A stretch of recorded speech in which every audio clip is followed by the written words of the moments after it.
Quantum Conversations, your portal to the inner realms.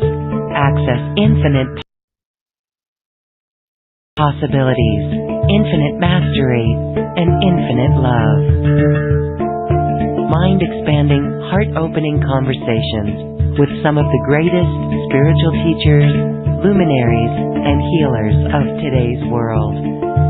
Usher in new earth by living in your sacred heart. Quantum Conversations is brought to you by acoustichealth.com, home of music from the universe, online healing retreats, and this program. Claim your free registration to daily shows at acoustichealth.com. acoustichealth.com, your portal to the inner realms. Our program starts shortly.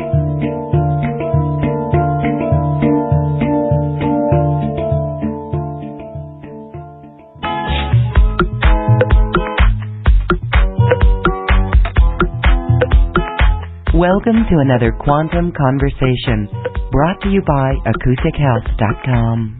I'm Galey, and I invite you to sit back as we enter the quantum realm, that space of the greater part of you. It is your connection to infinite possibilities, infinite potential, and infinite mastery. And we are enjoying this beautiful day, and we are centering in our heart space, and we are getting ready to expand our mind with our guest today. This is a fascinating topic, and my guest is abstract consciousness in new form on our planet. Actually, since 2001, Aurora is with us today. She is a galactic walk-in, and she came in through a hyperdimensional portal, actually a shape that she calls the Flying Rainbow Lasagne. And this provides us great insight on a deeper level on our energy system and the chakras and so much more. Let's welcome Aurora to Quantum Conversations. Hello, Aurora. Hello, my dear. Thank you so much for having me on your show. We are excited to talk with you. I have been viewing your online course that you have. It is part of a special offer that we're presenting to everyone today.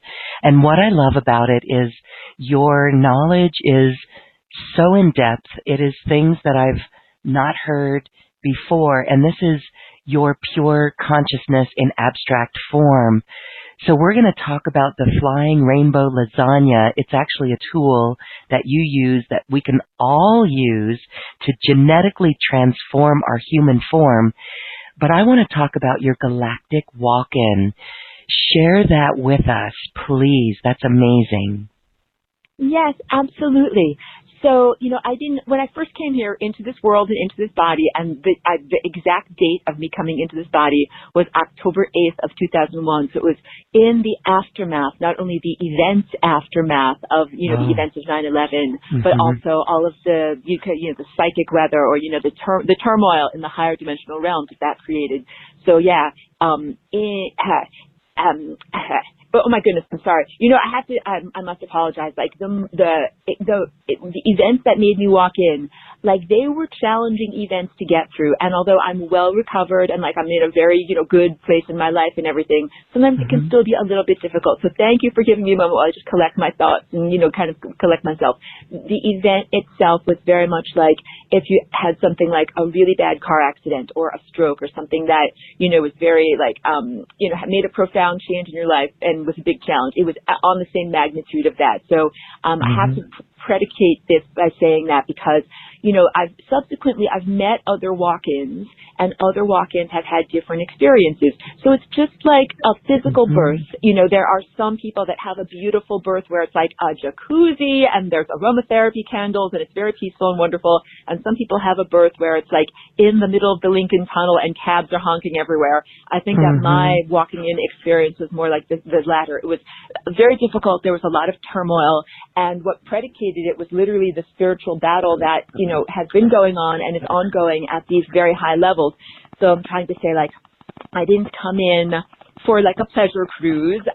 Definitely not. I didn't shop around. People sometimes ask me like, why this body? Why this life? It was a very spontaneous decision to come in, and the events of it were very, like I said, challenging. There were physical challenges of this body being attacked, and a lot of spiritual warfare going on. So all that, and I apologize for starting.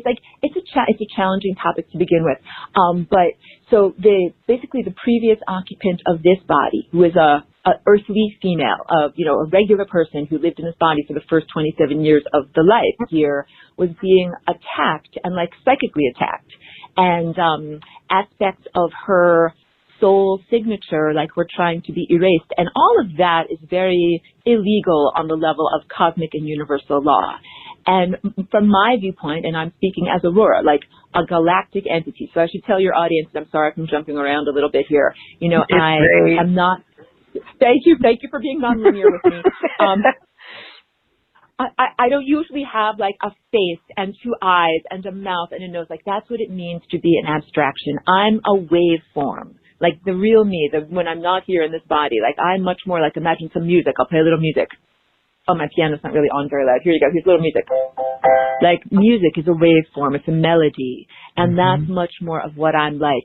And in order for me to be in this physical body, what motivated for me to be in the body was I sensed a great injustice was happening in the death of the events of the death.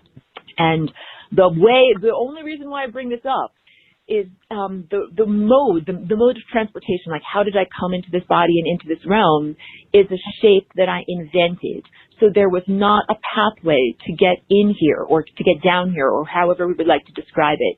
So I had to innovate something, kind of like in jazz. I had to say, well, the music is going like this, but I don't know what's the next note. I'm going to have to make something up. And that is what I did. So the reason why I think it's important to bring up kind of like the genesis of where did this flying rainbow lasagna shape come from? It's not just talking about like the traumatic things that have happened in the past or whatever. It's really more about like why did this have to happen? What was going on? So yeah, there's a lot of backstory there that I think is worth delving into. Yes, it's amazing. Okay, so the traumatic event, it was turmoil, the person who was in the body. When you came in then, did you have an interesting time acclimating? What was that like? Did the voice change? Did preferences change? How did the family and friends deal with that? That's such a good question, and thank you for asking me about that. Everything changed. So the best way that I can describe this experience, it is like, imagine if you moved into a house that was a pre-furnished house that had all somebody else's possessions in it, but it had also had a house fire. So some of the things were fine and you could still use them. Couches fine, chairs are fine, but a lot of the books on the bookshelf had been burned or pages missing.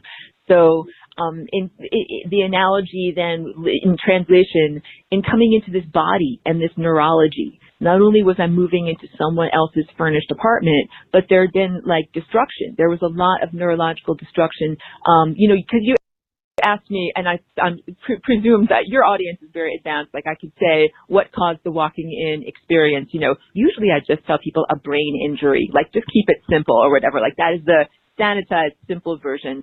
But there was a lot of damage, like neurological damage to the actual body that I'm in. So it took a lot, like it wasn't just the regular challenges of, like I've spoken with other walk-ins about their journey. It's a little bit easier, I think, to integrate if your body isn't damaged. My body was really damaged. So the first couple of years of being here were just about like, kind of analogous to when a little baby comes here. Like you come here as a little infant, you have to learn all of the basics, including like how to control your body and how to control your muscles and all about food and eating and digestion. Like I had to learn all of those basics. And I had to learn all of the basics. So wait, I mean, like, I should make it more clear. I didn't have to learn English from the beginning, but I did have aphasia, which is where you have challenges choosing the right word. So I had to do a lot of rewiring is the best way I can say it. So I didn't have to learn how to walk from the beginning, but I had to do a lot of rewiring so that I could coordinate my feet. And one of the biggest challenges was that I didn't have my math skills. Like when I first came into this body and, started using this brain and, this physical apparatus, the math had been really disrupted. So I was numerically illiterate for maybe the first 3 or 4 years of me being here. And I'm sure that everyone could understand how challenging it is to try to navigate the world if you cannot recognize numbers and if you cannot do simple, arithmetic, adding, subtracting, just for basic money and buying and selling things. So that was a huge challenge for me. So when people look at my artwork now, they might be like, oh, Aurora, you're great at math. And I'm totally honored that you would think that. And I've been to math conferences, but it took a lot for me to kind of, rewire. But now I didn't used to have the word, but now I know the word. It's called neuroplasticity. That's when you have an injury to one area of your brain, but you're able to learn to compensate. So all of my artwork, and I encourage people to check it out on my website, it looks like, there's lots of colorful circles and the circles fit together very perfectly in these patterns. All of those patterns are how I do math now. That I don't do math thinking of numbers like, the number 1, the number 2, the number 3. I do math thinking of things as a series of harmonic nested circles. And I also relate that now to the music of a piano. Because harmonics is also something we can understand as an auditory. So this journey of healing, rewiring my brain and learning to be in this body, it's ongoing. It didn't stop. It's not I figured everything out and then went on to live my life. I continue to learn, I continue to heal and continue to grow and, continue to do new things that I couldn't do before. There have been some physical challenges, but I say profound healing is very, very real and very ongoing. Okay, well, you are so fascinating. I just have to say that. All right, so I just want to recap this here, and you're welcome. So at 27, the being who was in the body was physically attacked, right? And that was a brain injury? Yes. Yes. Okay. Yes. And then, so here you come in, and it took you a couple of years to really get equipped. But at the same time, here it is, this consciousness.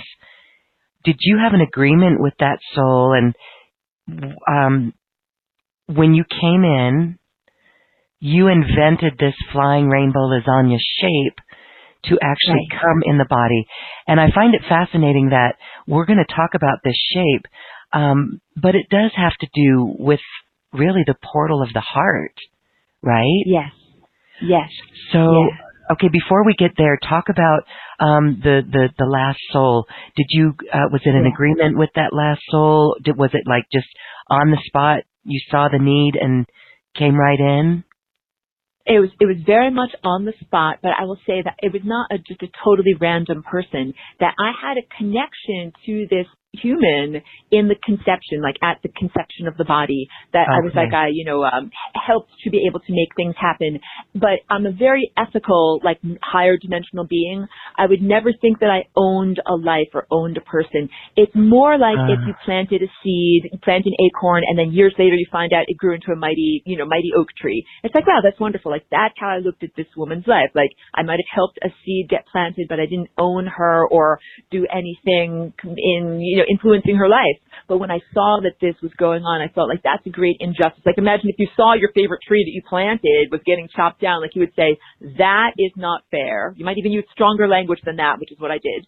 And, you might even jump in and stop the chainsaw from actually chainsawing down the tree because that is not correct at all.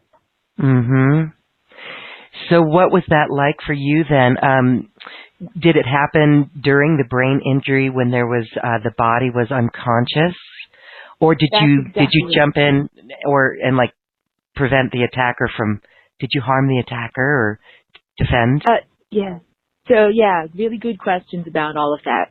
So I have to give a lot of credit to what I would describe as the divine, not a biblical God. And I, make that clarification here because, really, I'm totally a newcomer to this world, a cultural outsider. And when I first came here and started to, become more articulate and try to describe what I had been through, when I would use certain language, people would, presume wrongly or misinterpret what I was trying to say. So I had to learn. I had to say a lot of time, when I'm saying God, I'm not talking about a bearded sky God, but I'm not here to denigrate anybody's religion or anything like that.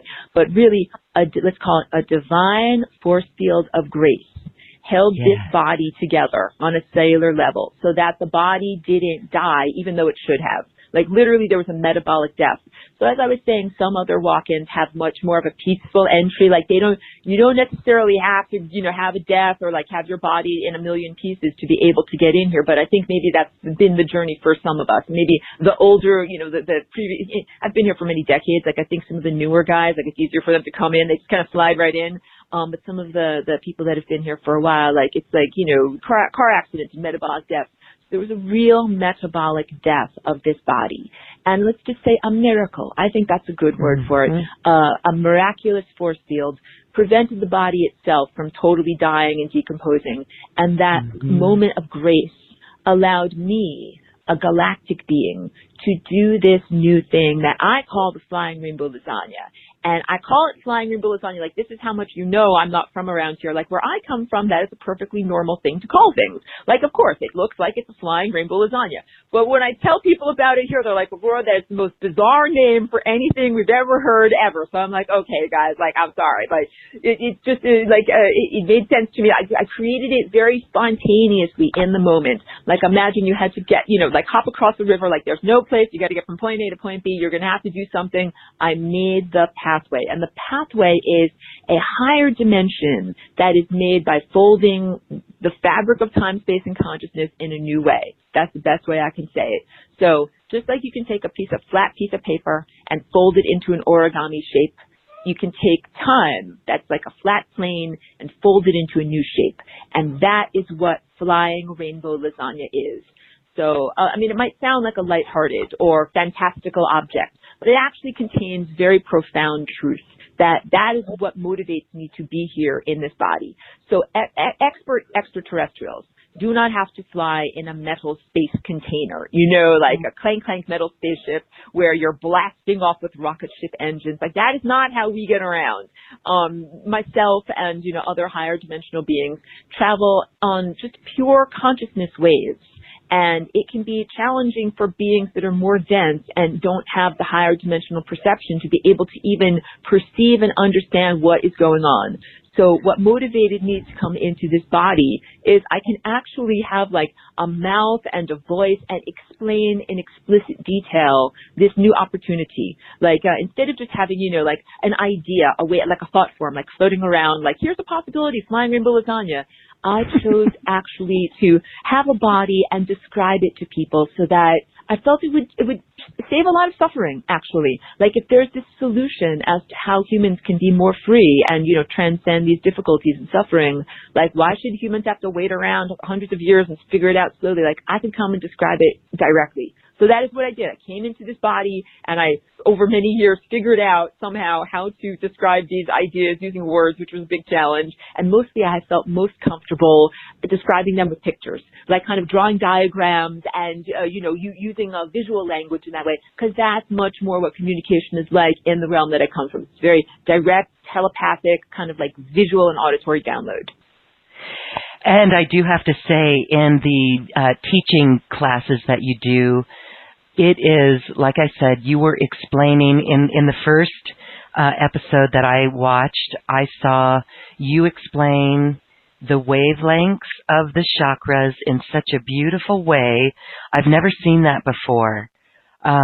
So that's amazing. Maybe we can talk a little bit about that. But let's talk a little bit more about how, so you created this shape, this hyperdimensional portal shape.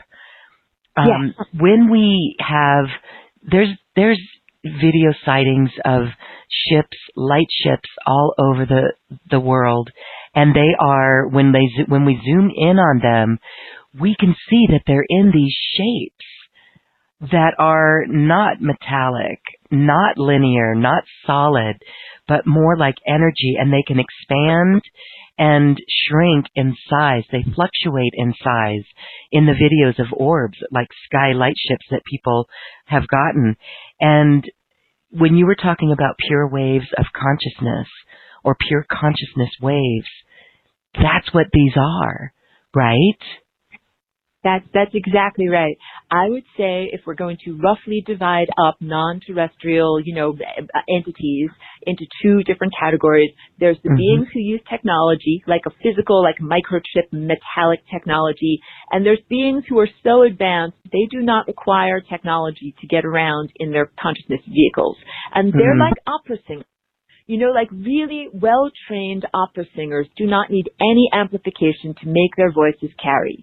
But let's say you're a crappy singer, you're not very good at all, or a heavy metal singer or something like that. You need a microphone and an amplifier. So that's what the metallic objects that we see, those are like the not very good musicians of the cosmos, and they have to have amplifiers to artificially augment their signals and get them around from place to Mm-hmm. place. But the real experts are sophisticated, totally natural beings who don't need any kind of technological augmentation. And that, like, I emanate from a collective of consciousness, and that's what my collective is like. We are all highly trained opera singers. We do not need any silly technological gadgets to get around or augment our voices or anything like that. And yeah, we fly from dimension to dimension or area to area, having wonderful adventures, like basically making art projects. So this is my latest experience here on Earth, making art projects here on Earth. Okay, well, fascinating. Welcome to planet Earth. You've been here for almost 20 years, 18 years now? Almost. Yes, I know, almost my 18. goodness. Thank you for the warm welcome. Well, okay. Thank you for the warm welcome. Oh, you're welcome. Welcome, welcome. Seriously, right. it wasn't that way. When I first came here, it was a little bit of a rough gig, so it's so nice to finally meet the cool people.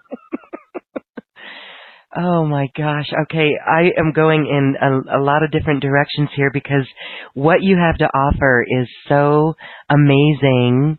So let's talk about this portal shape. And actually, I'd like on yesterday's show, we were talking about the way of the rainbow and the way the colors and so this is right on topic. So you're creating a portal with the rainbow colors, and in our studies of Tibetan Buddhism and the rainbow body, achieving the rainbow body, can you speak a little bit about that?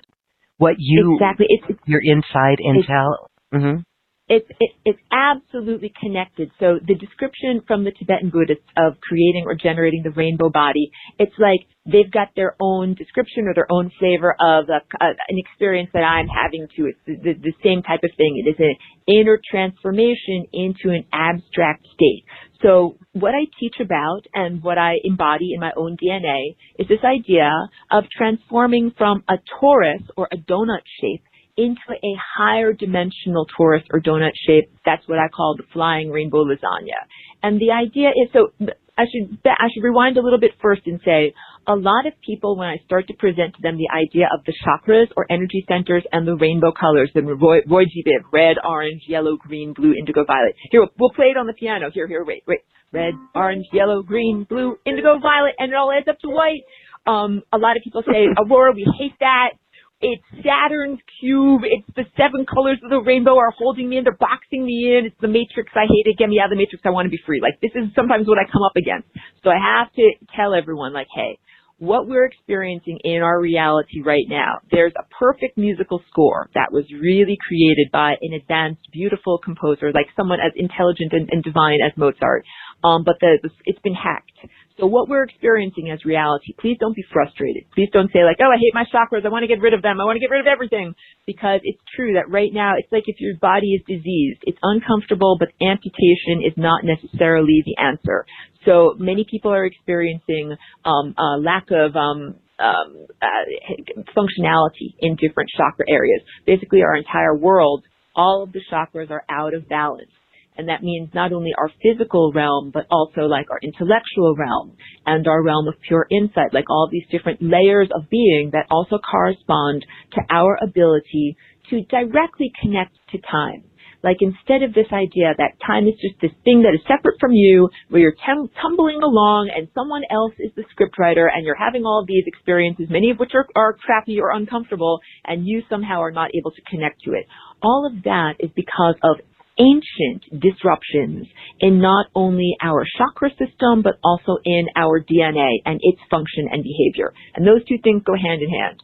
So ancient disruption of human DNA and chakra system means that we're not living like in an ideal world where it's supposed to be a schoolhouse for learning where we can do all of these different things and then receive feedback on our actions, but instead it's a hacked system where we just randomly experience suffering. So this Flying Rainbow Lasagna is the solution. It's like, what do we do with this crappy situation that we find ourselves in? The answer is not like jump out of your body, whatever, blow up planet Earth. Like none of those are decent solutions. My solution is we can say there's muddy footprints all over the world. We see it. Bucket and a mop. Let's actually clean up these muddy footprints. So the human genes have been disrupted and do not function correctly. What if we can rearrange our DNA? What if we can, like a flat piece of paper, fold it into an origami shape so that now it looks and behaves differently? That's what I propose with this Flying Rainbow Lasagna shape. And it's not just an idea or a thought structure or something like that. It's really something you embody. So I also embody it with my body. It's like not just saying like, I got an idea, guys, let's run 26 miles. It's also like saying like, I'm actually going to run the marathon. So that is what I'm here doing. And I offer, my experience as a template for other people to inspire them. Like, hey, if I can do this with my body, imagine what is possible with you. But it's my value system, like not to tell other people what to do. So still leaving open the door for each person to be their own like divine guide, for each person to have their own unique expression of their own DNA. Because guess what, everybody, your own DNA is unique. Like my solution doesn't necessarily fit as a one size fits all for everyone. Everybody has to develop their unique, let's call it a combination, like solving a Rubik's Cube. You have to move the Rubik's Cube in just the right way, and then it is solved. So each one of us has our own unique dance or set of movements that we have to do in order to rectify our DNA into its ideal form. And that's what this Flying Rainbow Lasagna is. It's a dance. So it's a physical dance. You can do it with physical dance with your arms and legs, but I'm not going to tell anybody else how to do their dance. You develop your own unique dance that works for you. Yes. Okay. So we can use this to clean up the distorted DNA or the programs within us. So can you describe the process then? How we can begin to dance in our DNA? Absolutely. So what I just did is kind of like saying, hey guys, there's this new invention that was created, something like a piano or like an electric guitar. And it's a lot to say I could not teach you, I would say in 5 minutes, how to play the piano, like a symphony in 5 minutes. But I can say, hey, a piano exists. And it is possible to learn how to play a symphony.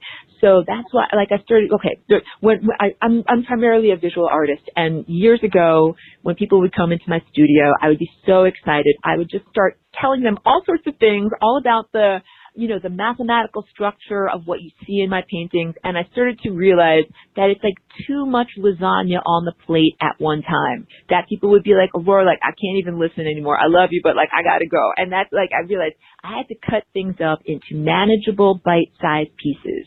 So what I started to do was record little 10-minute whiteboard lessons where I would talk about different aspects of what leads up to the whole. Because the Flying Rainbow Lasagna is like a culmination. Just like in music, you might first learn a very basic melody or a very basic chord, and then you get to add more and more to that until you have a whole song. So what I started to do was divide up the information into sensible chunks. So one of the first understandings is what are the layers of reality and how are these layers structured? Because I perceive all of this very visually, and I think it's easier if in speaking about something that is so abstract and invisible like time, to actually have a diagram to be able to sink your teeth into, quote unquote. So I do a lot of talking with pictures and showing the exact proportions of because I know there are already many existing charts of what are chakras and how do they relate to the physical body. I have the actual measurements of how they relate, a much more exact anatomical drawing. Mm-hmm. And all of that is the precursor, understanding that is the precursor to being able to do the Flying Rainbow Lasagna. So the first thing is, understanding your anatomy. That's just like if you're a woman and you're going to have a baby, like it's important to understand like what a uterus is and like where the baby is going to come out of. Like you got to understand your anatomy. And then the other thing is this is a powerful thing to do. It requires lots of energy. Like you got to have gas in your car to make it go. So sun gazing is a big part of being able to do Flying Rainbow Lasagna. And I teach about that in my class. It's actually a couple of lessons ahead. We're about halfway through the semester. It's a couple of weeks ahead. And this way that I do sun gazing, what I teach other people is not how to fry your eyeballs by looking directly at the sun. No, that is not what I teach. What I teach instead is how to safely connect with the sun with your inner eye, because that's really what you need to do. Like you need to eat physical food for your physical muscles to move when you dance. But you need to eat light, pure consciousness light, to be able to have enough gas or energy to do this non-physical dance. So sun gazing is a big part of that. And learning protection, like having an immune system or encryption. So what I teach about is the Merkaba, which is something that is ancient. I did not innovate the Merkaba, but I teach about it. Like having an energetic immune system. Like before you go out any place, you got to make sure that you're not going to catch a lot of germs or pathogens or have a lot of unwanted visitors jump inside of you. That's what this is about, like learning how to have a protective shield around you. So having enough energy to make it happen, having a protective shield to be able to do it. And then I actually go into, teaching the actual movement of it. I have animations because, I try to vividly paint a picture with my voice, but it can still be challenging. Like, I don't know how to transmit the exact shape of the lasagna with my voice. I have animations and pictures and diagrams where I show people what is moving on a genetic level, what is moving on a body level, and then I encourage everyone to develop their own daily practice. And it's something like painting an oil painting where you don't expect to paint a masterpiece in one day. Like if you paint a painting, first you start off with a rough sketch, and then you might put down a little glaze, and then you let it dry, and you come back the next day and you put another layer, and every day, this is traditional oil painting, you put another thin layer of paint and you let it dry. So the Flying Rainbow Lasagna dance is a cumulative experience over time. It's not like you do it all in one day. It's adding to this refinement of reality. Because what I'm encouraging everyone to do is to paint a new reality. That this dance connects you directly to the time field so that you're not just having weird or uncomfortable events happen to you, but you become like a jazz musician where you're innovating music. You're like, I don't like those events. I want to write a better event. Like, it doesn't matter if the script says, like, now you will die of cancer. You're like, I don't like that script. I'm going to write something else. You jazz it up. You write something else or whatever. Avoid a car accident on the highway. Like, I literally know someone in my class who Flying Rainbow Lasagne herself out of a car accident on the highway, and I'm happy she did so. These are the type of things we can do as we begin to rearrange the Rubik's Cube of reality. You can avoid disasters, and we can also collectively begin to create a much more beautiful social, consensus. What we're doing with our fabric of oh my goodness, none of us want to live in the world we're in right now. Everything is incredibly distorted and horrible. We can collectively build a much more happy society to live in. Absolutely, and that's where this comes in to assist us. We all want to understand it better. So this is powerful then as we learn more about working with this energy and connecting with the sun, like sun gazing. Why is that so important from your perspective? It really is the light of who we are. Yeah.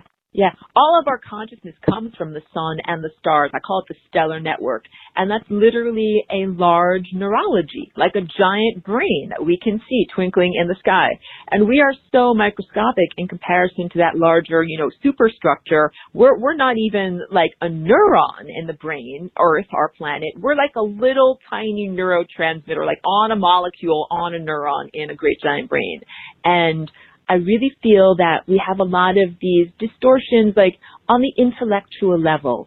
The words themselves, like we're here using words to communicate with each other, and we deserve like huge kudos or like a medal of honor or something for trying to do it. Words themselves are inherently distortive. And I feel like when we can connect directly to the sun and the stars, we can get these concepts, this food for the intellect directly, bypassing any of the distortion of words. It goes like directly into my understanding and fills me with the life force energy that is a vitality beyond words. And that's when I do my sun gazing practice. It's literally where I get my energy for everything from painting a painting is where I get inspiration and ideas from that, or the energy to dance and move my body, or to sing and make music. Like if I don't, that's why I live in a sunny climate. If I don't sun gaze, I feel like I don't have the gas in my car to make any of those things happen. So I encourage everyone to do sun gazing, but like I said, it's not a connecting to the physical, light that's emanating from the star. Although we get that on our skin, that's a type of food too. It's much more of an inner connection to the consciousness of the sun. So it's something that you could do even on a cloudy day, even if the sun is rotated around on the other side of the planet, if it's nighttime, and under whatever other circumstances. Like you don't have to live someplace sunny all the time to be able to do this type of connection. Good. All right. Well, let's learn a little bit more about sun gazing. So you said that you could do it even in when the sun is on the other side of the planet. Is there a better time, like first thing in the morning, or are there optimal times? Okay. Optimal times. We named it first thing in the morning and at sunset too. And that usually is when the sunlight is filtered through not only the lateral, atmosphere, but also usually through trees or something like that. So in my house, the sun starts to rise through like the bedroom window, and it goes through some trees. So I can, luckily enough, do some sun gazing right from my bedroom in the morning. But someone once asked me, if I live on the second floor apartment, do I physically have to go down to the ground and like put my feet on the ground or sit on the ground? I said, no, just in the same way that you can imagine a tendril that connects your forehead to the sun so that you can ingest that light. You can imagine a tendril or an energy that connects the base of your spine to our planet, because that's what we're doing. We're creating like a big energy battery where you are the battery and you're quote unquote plugging in to both the sun and the earth. And so it's mostly your envisionment that matters, much less your physical body position. And one other thing that I can say that helps a lot is placing your tongue, the tip of your tongue, on the roof of your mouth to create a complete circuit. Like, so my inner eye connects with the sun, my spine connects with the earth, I connect my tongue to the roof of my mouth. I'm creating like a big giant circle. And then what I do is I inhale the light. That's the best way I can say it. Kind of like the way an elephant would. You inhale water up its trunk, inhaling or drinking in that light that comes from the sun. And I really feel it coming into my forehead and coming into my sinuses, and sometimes even like going down my throat and into my belly, like my lower belly, the hara, where your intestines are. Like I feel the energy going in there and storing up there. And I do several inhalations, filling myself up the same way that you would fill up a bowl of soup or cereal or something like that, until I'm almost up to the brim. And when I do one more inhalation, I go all the way up to the brim. I feel that energy kind of exploding out the top of my head, but I tilt my head in such a way that it kind of circles back around and reconnects with the sun. It's almost shaped like an ankh. And so I have a whole lesson all about sun gazing where I draw diagrams and I draw the human body and how that relates to the shape of an ankh, and how it's difficult to describe with words, but I hope that I was beaming telepathic pictures at your audience and everyone. I hope you got my telepathic pictures. Yes, we got them, actually. Okay. Well, it is so fascinating, absolutely fascinating. Let's talk about some other topics that might be interesting for everyone. One of the things that you explained very well and it comes out in your artwork, and you mentioned that you were mathematically illiterate, but now you know it so well.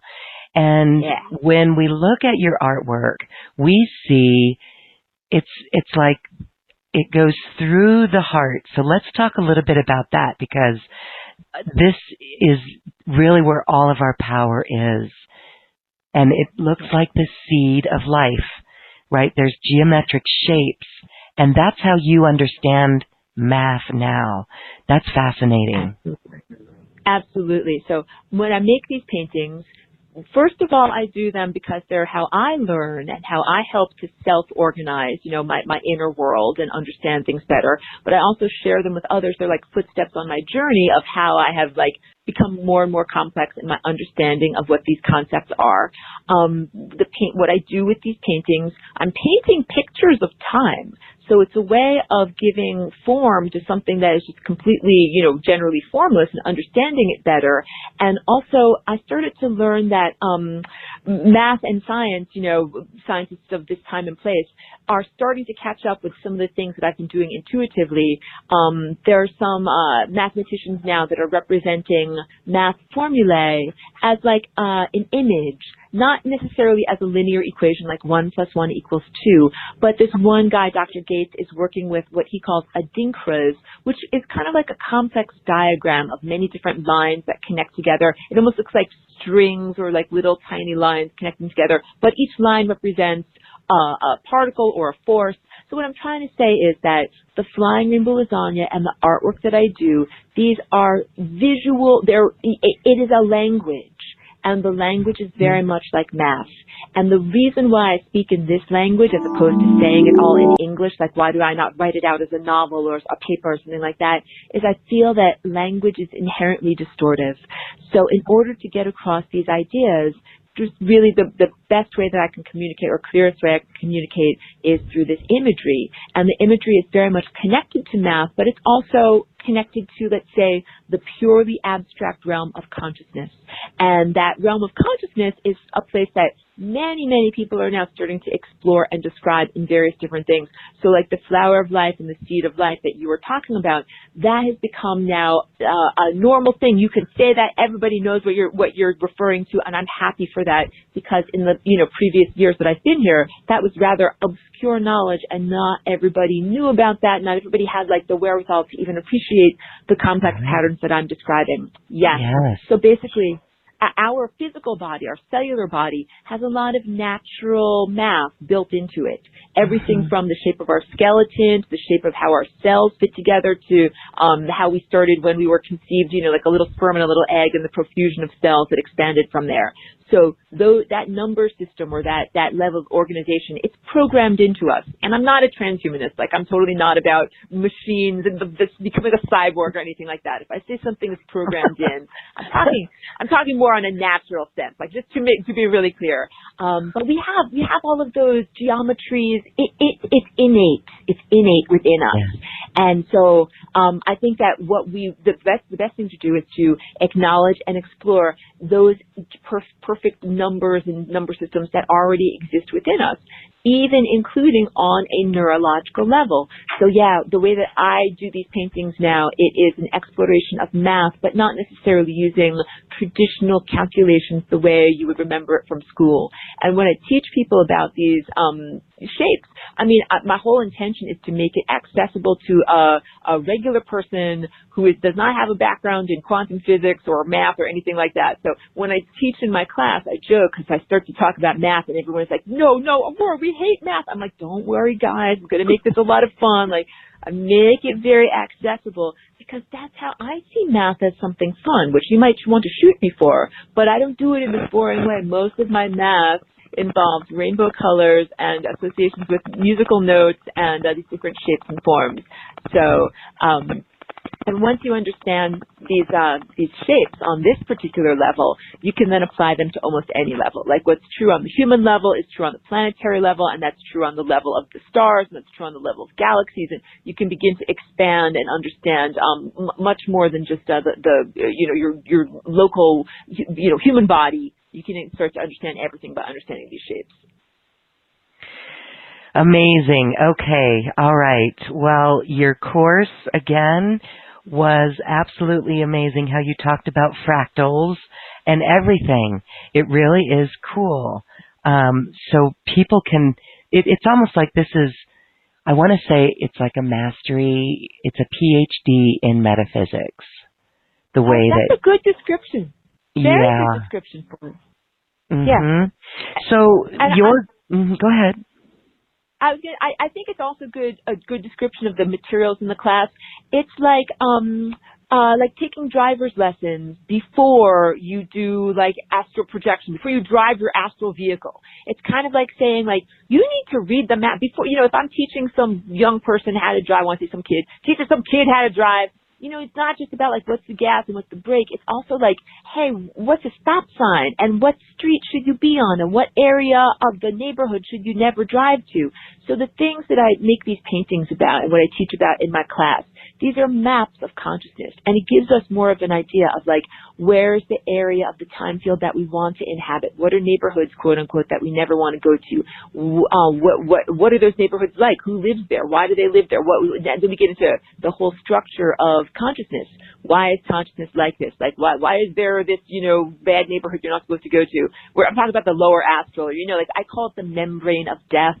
It is a meniscus or a realm between realms, like a membrane between dimensions. And there's a lot of consciousness residue that is stuck there. And it's not a place that you want to go and talk and interact or go experience life yourself. So in what I'm teaching about in my class, I'm teaching everyone like, no, you want to avoid the membrane of death. Don't go there. Don't go there. So, and I'm teaching much more about like aligning with the timelines and possibilities that are aligning with infinity or an unbroken consciousness that does not have to experience, let's say, refurbishing or recycling or the concept. That's why everybody hates they're like, I hate the chakras, set me free. It's not that the chakras are bad or wrong. It's that they haven't been functional. And that's why people have had to continually either do time loops or repeat lives or repeat experiences, or they feel like their lives are out of their control because they have not been able to effectively utilize their chakra system. So that's what I'm trying to teach, these tools of empowerment as to how to become the scriptwriter of your life or be actually the driver of your car, so that you're not just a passenger having unpleasant experiences. You actually write the script or you read the map and then you say, I'm going where I want to go. And you go there and you take the consequences of going there. But that's what you're supposed to do in life. Absolutely. Now more than ever, for all of us to really choose how we show up in the world and how we are here on a mission. You are here on a mission, and it is to share this, what you call the rainbow, the Flying Rainbow Lasagna. It is a tool for great transformation. So would you say, when we are talking about ascension, would you say that you are fully conscious or in an ascended state, an expanded consciousness state? Yeah, thank you for that question. I would say I am ascending, like not in the past tense, because mostly it is used the term like an ascended person. I am here in the flesh, and I wouldn't be able to be here in the flesh if I didn't have motivations or personal motivations, or let's say lessons to learn, like some reason to be here. Like my desire to share the Flying Rainbow Lasagna is very much a part of my physical embodiment and why I'm here. And I'm absolutely on that journey of ascending, or let's say reconnection with divinity and grace. And I'm in solidarity with everyone else here who is also on the journey of ascending. So even though my trajectory might be a little bit different, just like if you're a person who is adopted, like you might have been born into your family, I was adopted, my life is different, but we are on parallel trajectories.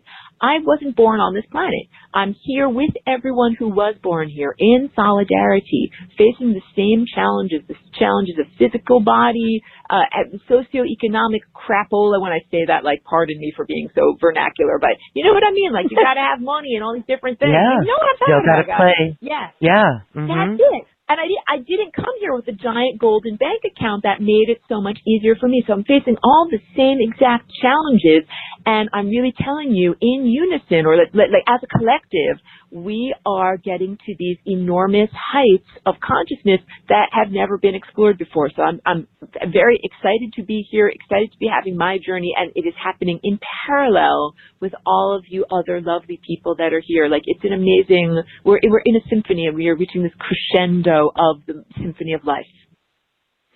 Beautifully said. Wow. Okay, so the Flying Rainbow Lasagna technique, it's extensive, and there's a lot to it. Like we said, there's a lot to it. We can't just learn the piano and then expect to play as a virtuoso. So we don't have time. We're not going to be able to go into the Flying Rainbow, what it is, but can you describe a little bit for us, kind of what it looks like? There is a video up on this page. For those who don't see it, you can refresh your screen and you'll see a little video of how it was conceived. But share with us a little bit so we can really understand what that is. Absolutely. So in painting a picture with my voice, the shape itself has all the colors of the rainbow from red all the way through violet, and the outer perimeter is red, and it's a curvilinear shape that does not have straight lines. So many times when we're looking at polygons, or polygon means a multi-sided shape, people are very familiar with things like a square or a triangle or even a cube or a pyramid. These all have straight sides. But my Flying Rainbow Lasagna has all curvilinear shapes. It's all made out of circles and arcs and portions of circles. And so too, same thing with my paintings, which are all kind of like reflections of the lasagna. And the lasagna has an 8-fold symmetry. So it can be divided up into 8 symmetrical or perfect parts. And it has an interior space that I call the negative space. That is, when I say negative, to be clear, it's not like negative, bad, wrong, evil, nothing like that. More like the way we talk about negative space in art school, where we say the negative space of the sculpture. So my coffee cup has negative space. It's where the coffee goes. So this Flying Rainbow Lasagna shape has an interior that is the negative space, like what the outer framework is holding this space. That space itself is the higher dimension that we all begin to embody when we create this on a genetic level. And the outer perimeter, which is red, that is kind of like the spool, like it's like a spool of thread that the twine of your DNA wraps itself around. So if I squint my eye in just the right way and I look at the curly edge of everybody asks me, why is this called lasagna? The answer is because the edge of the shape has that same shape of like a curly lasagna noodle. You know what I'm talking about? How the edge is kind of, exactly. That's why it's called lasagna, because it looks, when we look at the shape, so this is like, it's like a living, it almost looks aquatic, like some of the squid, right? The flowingness, the waves, undulation. Or like a jellyfish. Someone sent me a picture of a neon jellyfish and said it's Flying Rainbow Lasagna, and I think that's apt. Okay. All right. So please continue, because it's fascinating. So, and you know, when I share, I have sculptures, and I've, you know, in my artistic career, I've made many different sculptures of lasagna, but it's important for me to get across the idea that it's not a static shape. It is a dynamic form. So it's a wave form, like an undulating jellyfish, and it's always moving and dancing, and it's dancing on a subcellular level, like at the level of your DNA, because your DNA is a vibrating string, just like the vibrating string of a piano or the vibrating string of a guitar. So the basis of what I teach about is that, you know, up until this point, the songs and the melodies that we have played on our DNA have been everything that we inherited from our ancestors and from human society. You know, and most of these songs are about disease, like how to get diseases, how to become decrepit, and how to die. And those are not good songs to play on the instrument of your body. Like literally, when we come here as little tiny infants, none of us know about death. And we have to be given that program, like a mental software program that says this is what death is. And as soon as, and it could be whatever, it could be from seeing your pet goldfish dies, or maybe your granny dies or whatever, but someone tells you, where did the goldfish go? Goldfish went bye-bye, and you learn about death. And as soon as you do, it changes the movement of your DNA, and you stop moving. We have all stopped moving, doing our natural dance, which is our natural dance is one of immortality. You just keep dancing forever. But once you learn death is a thing, and then they even teach you like death is inevitable, it's going to happen to everyone, there's no escape. All of those are, I would say, erroneous programs. And the solution is Flying Rainbow Lasagna, which is basically where you can do the most unlikely thing possible in a situation. So, like there's a funny movie, The Hitchhiker's Guide to the Galaxy. It's a silly, fun science fiction movie. They have the big red button. When they get into a jam, they press the big red button, and it's the infinite improbability drive. Anything can happen when you press the big red button. I would like everyone to consider the Flying Rainbow Lasagna as being very similar to that. That in the moment of great duress, it looks like there's no other options and there's no place to go. Press the big red button. Do the Flying Rainbow Lasagna dance. Rearrange the Rubik's Cube of your DNA. And all of a sudden, the most unlikely things can happen. Like, oh, you don't actually die. You don't end up being smashed up on the highway. Instead, you rise up and, end up achieving superhuman capabilities. Like, the best, most unlikely things can happen. So to bring that around to, like, our current level of experience, I think a lot of people are afraid of what they're thinking pole shift or some kind of cataclysm that mirrors what happened in ancient Atlantis. That I think a lot of people are afraid that we're going to have some kind of a asteroid or planet Nibiru or other geocataclysm that would in some way be similar to what we experienced, many eons ago. And I'm trying to tell everybody, we don't have to have the same experience. We can have a completely different and corrective experience that instead of like the pole shifting like North Pole to South Pole to North Pole, the Flying Rainbow Lasagna is about shifting the inside to the outside. So instead of having this duality, like a dipolar, magnet structure, north and south, we're having it turning inside out, or a reconnection of realms that were previously cut off from one another. And when that happens, it doesn't have to be this destruction. It can be a radical renewal. In the same way that there was a moment, like in one day everything came crashing down, I'm encouraging everyone to imagine what would it look like if in one day everything could do the opposite and go crashing up. That would be the most unlikely thing. Press the big red button, and instead of saying, oh, our planet will be destroyed in a puff of smoke, instead our planet regenerates instantaneously and becomes the most magical and amazing place to be. That's an experience I would like to have. That's the song I would like to say with my DNA. I'm inviting the rest of the band. Play that song with me. I think it's a good song. Play that funky music, white boy. Yes. Yeah. Play that because we need to be light and okay, so it's all about DNA, and the Flying Rainbow Lasagna actually is upgrading our DNA, expanding the DNA when we use it. How do you use it? You say you're dancing with it. That's right.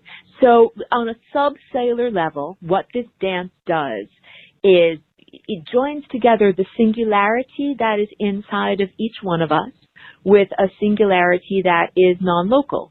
So that language might sound confusing because it's like, Aurora, what the heck are you talking about? First, I have to describe what is a singularity. So the singularity, there's only one of it. Like you can have capital T is the singularity, capital S, because there's only one. It's single by definition. So if you think about what is at the center of a black hole, the singularity is at the center of a black hole. There's many, many black holes that are in existence, but there's only one singularity that's at the center of all of them. So it's maybe a bit of like a mind pretzel type of thing. You could imagine one giant room, that's the singularity, that has a million different doors and windows that all are different entry points to get into that room. All those different entry points are like different black holes or different atomic structures, or even inside of the energy centers of you and I, and on a subcellular level, we have those doorways to infinity too, but it all leads to the same room. So it's infinity, it's the zeroth dimension, it's the singularity, and that's a big concept. Like that's a foundation concept of what I talk about and teach, and I go into it extensively. So that's just like a little description of what it is. But when I do the dance, I combine the singularity that is inside of me with the singularity that is inside of any other thing. So it could be a tiny thing like an atom, or a giant thing like a redwood tree, or a giant thing like a planet, or the sun itself. And I do a lot of dancing with the sun and with the stars, where I bounce my energy to the sun, and the sun bounces energy back to me, and you develop a rapport, just like musicians. Like you play a little something, they play a little something, you get your groove, and so this Flying Rainbow Lasagna is a reconnection from yourself as an individual, like if you think you're an individual separated from the rest of the world, because that's the lie that we're trying to overcome, that says everything that's inside of your epidermis is you and everything outside of your skin isn't you. But that's not really true, guys. So when you start to do this dance, And that's what the rainbow body teachings from the Far East are all about. It's really seeing the outer world as a direct reflection or manifestation of your inner state. And that includes other people. So all of the people that we are seeing around us and interacting with, including all the evil players on the stage, like they are somehow external manifestations of the internal state. And so, and again, that's, I'm not trying to say that you're evil inside or anything like that, but to say like, this is all you. It's all a self-portrait. Like when we look at the world, it's not like, oh, something's here and then, I don't take credit for that. Like these are all self-portraits and we can improve the world because it is a self-portrait, because this is self. So when I Flying Rainbow Lasagne or combine my singularity with another being, it's not like against their free will. It's not like I'm forcing myself into them. That's huge because there's huge boundary issues of the way that our society is structured right now and a lot of the energy and psychic work that's going on. Like I encourage everyone to have really, really strong boundaries. So this is not something where it's like I'm forcing myself into something else. It's more like the principle of sympathetic vibration, where if I pluck a note on a piano or on a guitar, the other strings vibrate slightly just in the presence of that note. You're not touching the other strings, you're not making them do anything, but they're all connected because they're part of the same instrument.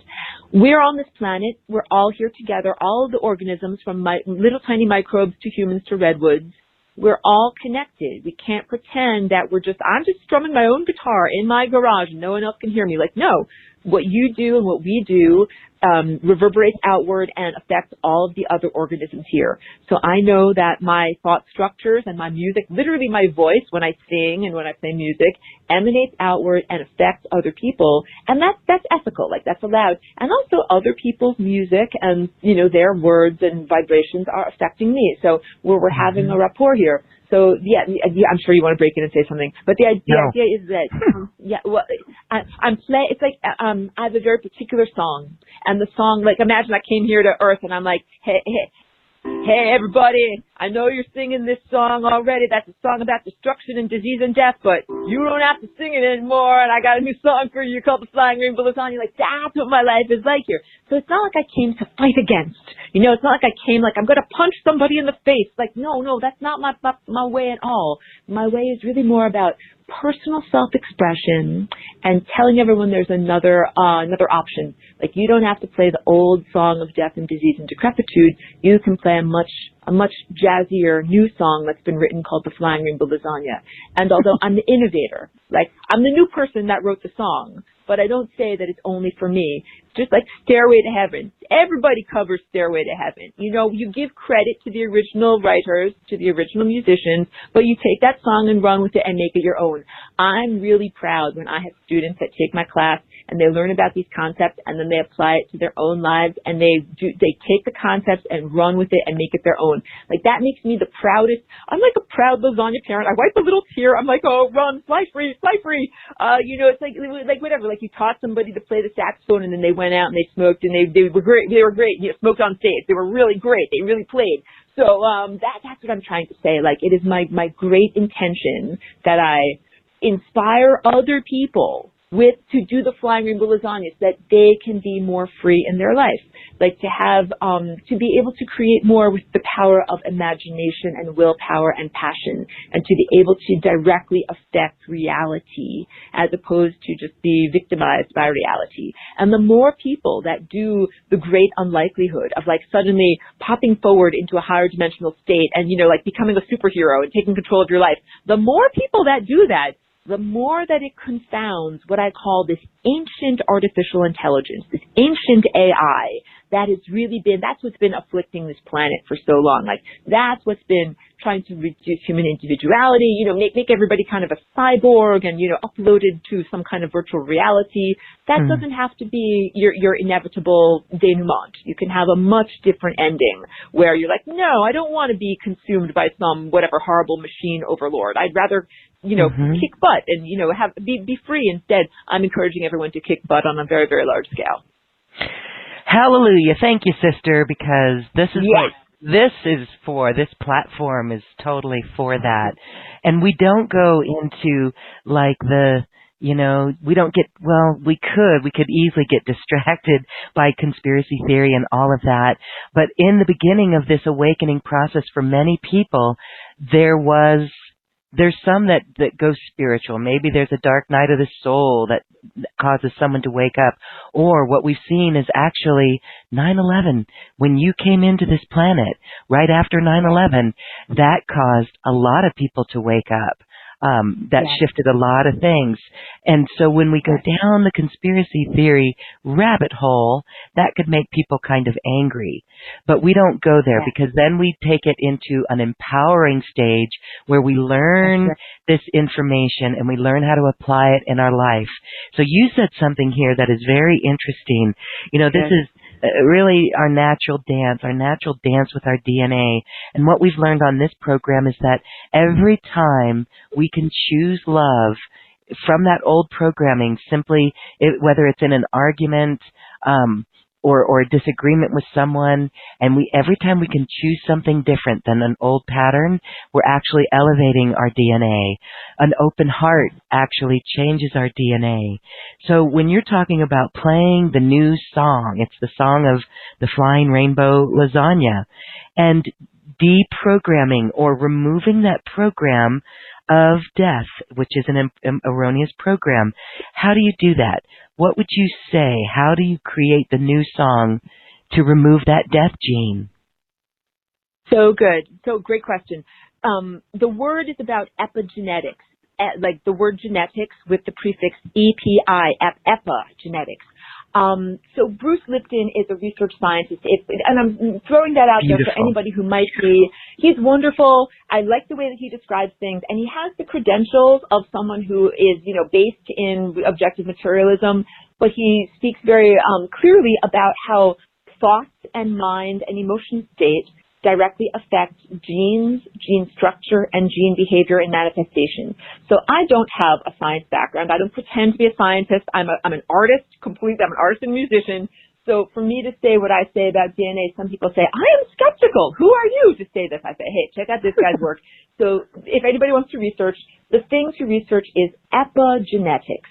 And what that concept is that there is a code that rules the code. So your DNA, first of all, is not just a blueprint for what your nose is shaped like or how big your feet are, how tall you are. It's much more than just a blueprint for your physical protein structures. It is also a blueprint for events in reality. So Bruce Lipton doesn't get into the idea of it being connected to events in reality, but what he does speak about very well is that your thoughts and your structures, your thoughts and your emotions affect your structures and the manifestations. So very simply, identical twins come from the same genetic origins, but they don't develop identical diseases. They might both have the potential for a particular form of cancer inside of their genetic code, but they don't necessarily both develop it.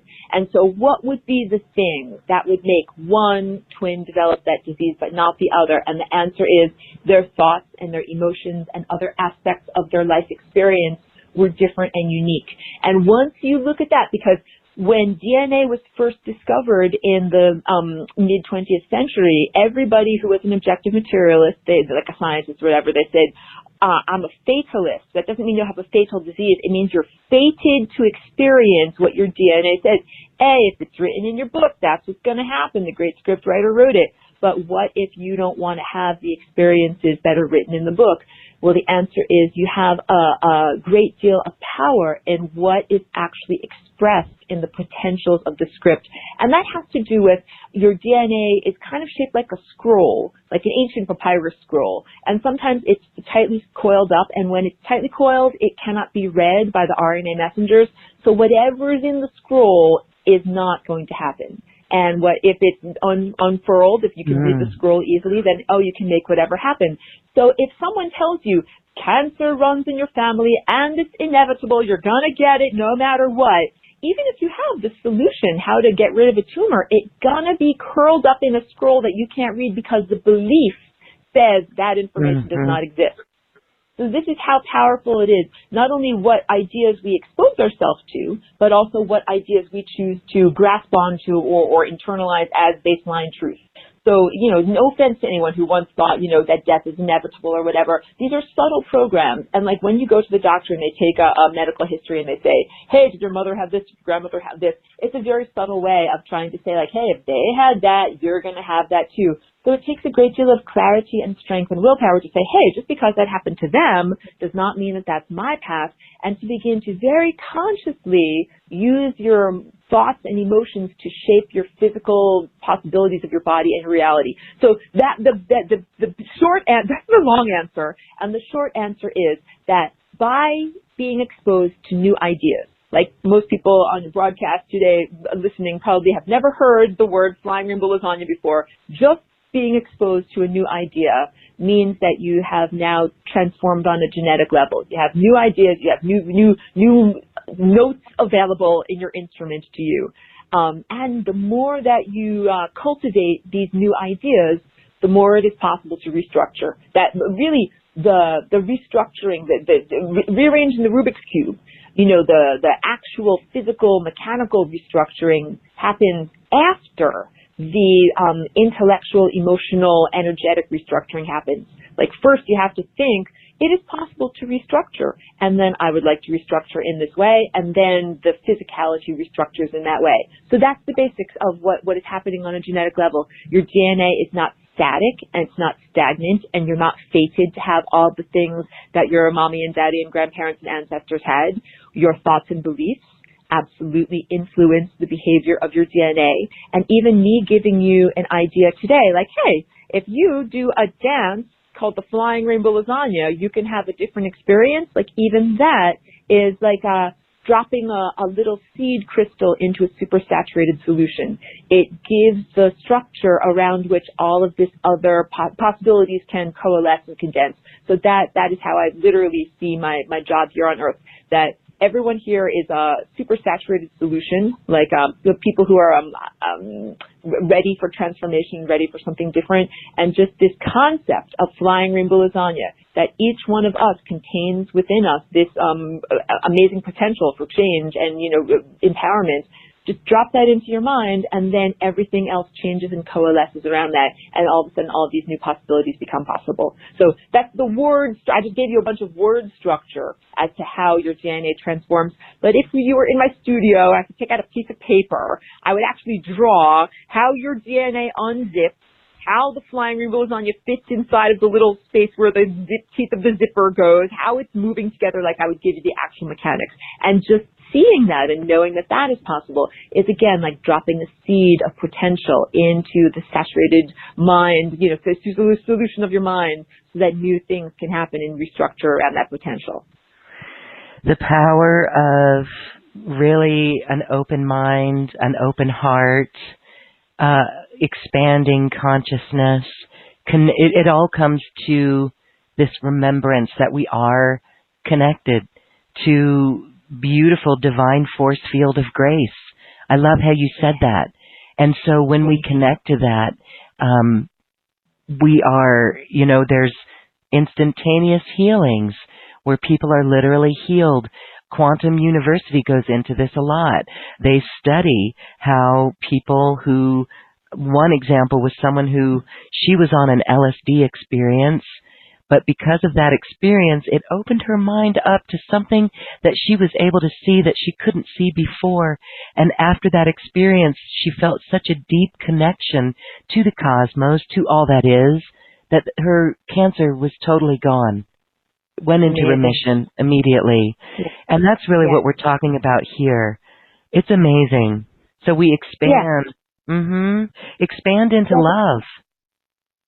And so, anecdotes like that give us an idea of what is possible.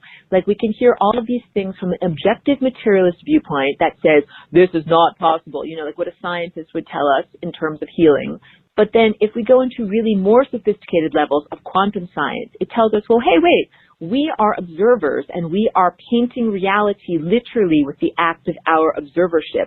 And hey, wait, we can jump timelines. We can transform our experience of which potentials of reality we're experiencing. And so it's kind of like the hacks or the lower levels of science tell us, oh, that's not possible. But when you get really sophisticated and you get really good, like, yeah, actually the advanced levels tell us this is possible. It is possible to have a spontaneous remission or a spontaneous whatever improvement of a health problem, medical crisis, or physical crisis, physical problem. When we look at something like the pollution, the profound pollution that's in our atmosphere and in our environment and whatever, it could be enough to make a person just want to give up. And I'm trying to plant the seed into people's minds. Please don't give up, because this solution is not an objective materialist solution. We're not going to take a big giant vacuum cleaner and vacuum up all the little particles from the ocean and from the air. It's going to be a different way, and it is very possible, but it's something that would be considered impossible. But if you press the big red button of the improbability drive, then these things actually happen. So again, words make it challenging to put this into description, but I hope that people can tune into the pure intention behind all of that. Because I'm always sending out these pictures of exactly how to do it with my mind, but they don't look like humans. They look like circles and shapes and polygons. Just read my polygons, guys. Because this is where it gets hyperdimensional. It is in between the dimensions, and it is literally the energetic force field, the energy field from all dimensions. Oh my God, I just got chills as I said that. You're sending me telepathy, I believe. That yes, actually, exactly. So as we hold, that's why we have been saying for years, since 2012, since even before then, hold the vision of New Earth, no matter what it is. Hold the vision. And then we begin to look for it out there in the world. We're not going to find it in the regular media outlets that we see, because that's just all, right? We don't even have to go into that. But if we look for it out in the world, I see it. I see some stories popping up. I see where people come together in unity to support one another, and those don't make it, because in regular news, if it leads, it bleeds, right? So hold our vision of New Earth. That really is so important. And when you say align with timelines, jump timelines, now we're playing, and it comes back into that word dance, because we need to literally shift out of those old belief systems that are keeping us locked in that paradigm. So really, when we're jumping timelines, we're actually really focusing on the thoughts and really empowering it and shifting belief systems, or shifting thoughts that wipe out and dissolve belief systems. Absolutely. Jumping timelines is completely it's a consciousness maneuver. It is about your mind and your energy and your emotions. It is not anything about any kind of technology or machines or machinery or anything like that. So all of this, I'm happy to report, is something that you can do no matter how much money you have in your bank account. So it's not only for billionaires. You don't need a special computer to do it. It is something that is done with your mind. And becoming adept or becoming a virtuoso at doing this is what we're here to do. And this is also how you can understand love and acceptance, because to me, love and acceptance is not about hugging or romance. Like if someone is on the path of self-destruction, if they're taking a lot of drugs or whatever, it's they're allowed to do what they want to do, but they do it on a different timeline or whatever. Some people need to see nuclear war. They need that for their own personal growth for whatever reason, but I don't want to experience that. That is experienced on a different divergent timeline. So I don't have to control other people's behavior and say, no, think like me, be like me, come in this direction. Everybody is free to think and do what they want to do and go in their own direction. There is a timeline or, a world for all of those experiences. But the good news is that you personally, you don't have to experience those crappy timelines. You can choose to align with the timelines where you have health and vitality and where our planet does that unlikely instantaneous healing that I was describing before.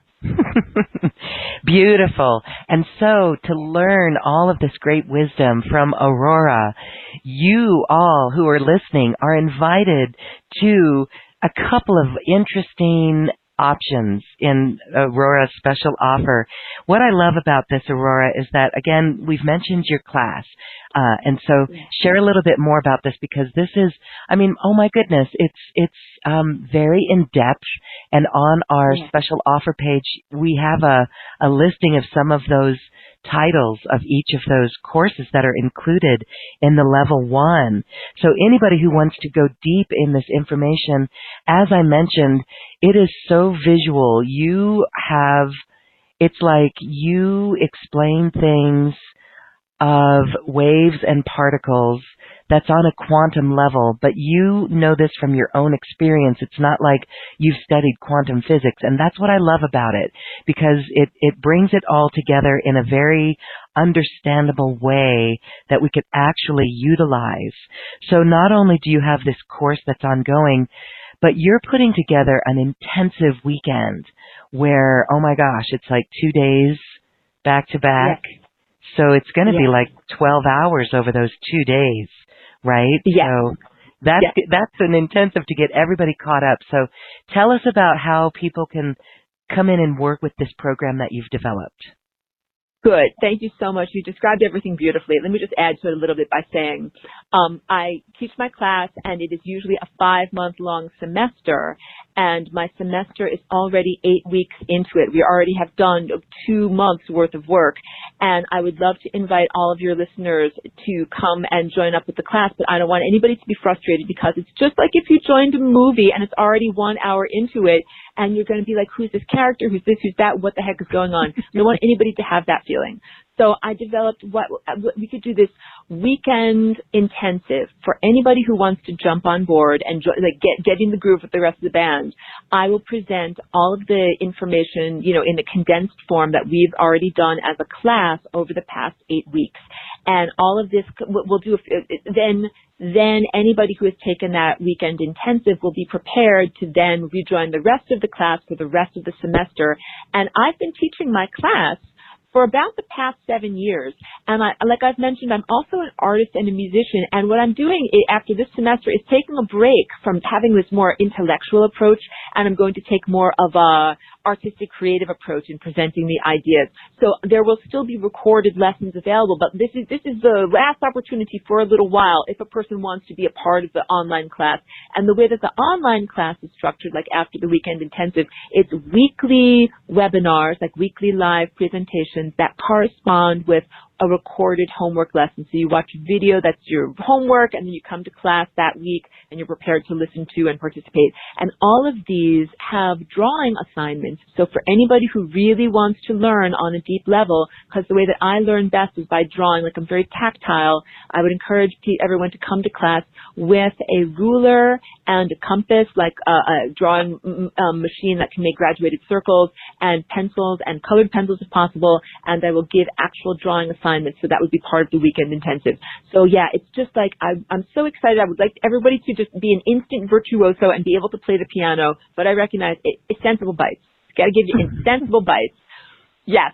So that's how I've presented things. So I would really encourage and invite everyone who has an interest in, please sign up and enroll. I would love to have you participate. Yes. Okay. So I love it because there's a couple of options there. One, depending on where people want to meet you at with this course material.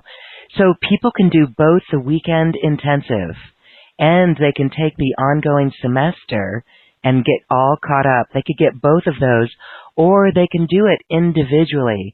So if someone just wants to come and do the weekend intensive, or if you just want to start in on the ongoing course that's underway and go to those recordings and get caught up that way, it's really beautiful. And the price of this is pretty good because it's so extensive. There's a lot of information. And this is really helpful because the way that you've got it set up, Aurora, is that people could fit this in when they get in their daily routine. For example, if someone is really into their morning routine and sitting there, they could literally just watch one of your videos, one of the lessons in the course, and then sit and contemplate in their own life and create in their own life. So it's pretty powerful and very effective on the teaching lesson. So I love it. Oh, yeah. Thank you for that. Yes. So the homework lessons are recorded whiteboards. Like, you don't see my face, but you hear my voice, and then I draw a lot of diagrams. And all of the live webinar presentations are all archived. So I do that because I literally have students on every continent, not on Antarctica. There are no penguins, but everywhere else. So it's almost impossible for me to schedule it so that everybody can, be on live. And, some people have 9-to-5 jobs. So yeah, everything is archived and you can go at your own pace. And some people want to do like a level 1 and level 2 and binge, they want to do it all at once. But some people, I say sensible bites, spread it out, give time to digest so that you can really go over the concept. So you can binge watch, or you can take it in sizable steps that you can implement. I personally like just doing a little bit each day, or every couple of days, and then taking notes, keeping a dedicated journal with it, because wow, some of these concepts are just so great, like I said. So thank you so much for that. This is totally a special offer that allows everyone to become a virtuoso of your own mind. Empower yourself in this way and really break free and into this next beautiful dance and expression that we are, this personal self-expression, and it's beautiful. As we wrap up our show today, because one of the courses is all about the chakras, and that kind of goes deep. And I love how you explain it and the frequency vibrations of those chakras. Again, I have done a lot of research in this area myself, talking to so many people, and I've never heard it explained the way that you explain it. And it makes so much sense. No wonder the chakras match the musical notes, because of the way that you've explained it as well on the range of frequency. So when we're looking at our chakras and each of our individual chakras, we add them all up, and there's white. It's all the colors of the chakra. Our light is all the colors of the chakra. So as we close our session today, really, what is the goal of us and our chakras, working with our chakras? I would really say that it is a journey of a reconnection. Like, we have been emanated from, this origin point of infinity and the singularity, and now we find ourselves here in this material world, and our job, so we've been gone from the specific to the general. Now what we're doing is the complementary journey. We are being refined from the general to the specific, and the chakras are literally like a lens, like you have a lens on your eye or on a telescope that bends light, and the idea is making it coherent or focused light. We are literally refocusing our light with our chakras and with our journey here being on the planet. Like, all of the life experiences that we have refocus us back into that divine white light. Isn't that beautiful? And on that note, we are complete in this quantum conversation that has absolutely gone quantum. Our minds are expanded. Our hearts are definitely open, and we feel empowered and deeply in love with life. I hope everyone is feeling this. Aurora, you are amazing. Again, I want to thank you for taking this galactic call. Do you know where you're from across the universe?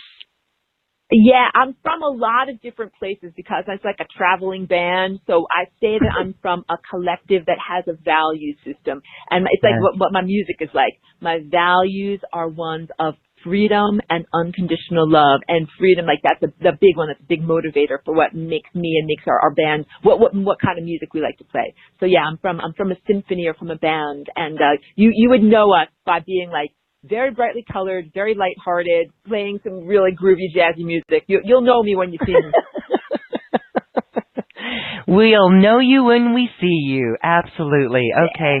Aurora, thank you so much for this vibrant quantum conversation. It's been my pleasure, and I look forward to bringing you back because we can go so much deeper. Thank you for this quantum conversation. Oh my goodness. Thank you for having me here. I would love to return. You are awesome. And yes, there's so much to talk about. I would love to keep going and keep talking another time. That would be great. We will, Goddess. Thank you so much. Oh, beautiful. Thank you, my dear. Thank you. Okay. Namaste. Blessings. Thank you. Right back at you. The Galactic Walk-In Aurora has a special offer for you and all the incredible deep teachings of this consciousness from an off-planet realm, here to inspire you into personal self-expression with these dynamic, natural tools of advanced being. There's no technology needed. We are becoming advanced beings. Again, Aurora's special offer is available on this webpage. It's also at acoustichealth.com/special offers/Aurora. We thank you so much for your bright light. And now we're going to dance the tango across the universe to the cosmic heart. And let's just bring in the Flying Rainbow Lasagna. Blessings.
Thank you for listening to this quantum conversation, and thank you for dancing with us to the cosmic heart. As we raise our own vibration, we raise the vibration of the planet. This show is dedicated to you and all awakening hearts, as we are here to shine our bright light and amplify our love. Access all quantum conversations, special offers from our guests, and online healing retreats by visiting acoustichealth.com. I'm Loren Galey, and from my sacred heart to yours, I honor your magnificent love and light.